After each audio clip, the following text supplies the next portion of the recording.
اللہ قرآن میں ارشاد فرماتا ہے وَإِنَّكَ لَعَلَىٰ خُلُقٍ عَظِيمٍ، اور بے شک تم یقیناً عظیم اخلاق پر ہو۔ واہ! اب نبی پاک علیہ الصلوۃ والسلام کی اگر ہم سیرت پر نظر ڈالتے ہیں تو میرے آقا علیہ الصلوۃ والسلام کے حلم کو دیکھیں،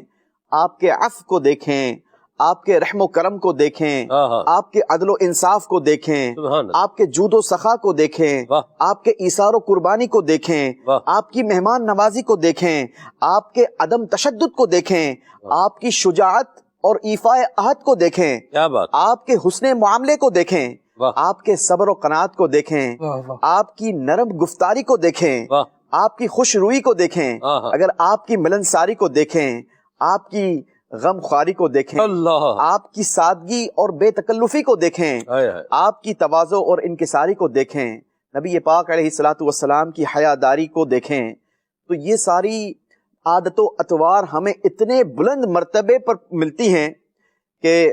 حضرت اماں عائشہ صدیقہ رضی اللہ تعالی عنہا نے ایک جملے میں اس کا زبردست آنسر عطا فرمایا۔ آپ دیکھیں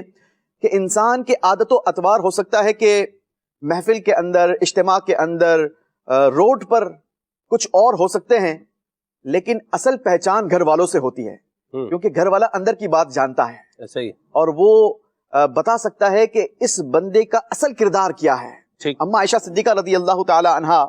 صرف ایک جملے میں نبی پاک علیہ الصلوۃ والسلام کے خلق عظیم کی تصویر کچھ یوں کھینچتی ہے کہ آپ نے ارشاد فرمایا کانا خلقہ القرآن، یعنی تعلیمات قرآن پر پورا عمل، یہی نبی پاک علیہ الصلوۃ والسلام کا اخلاق ہے۔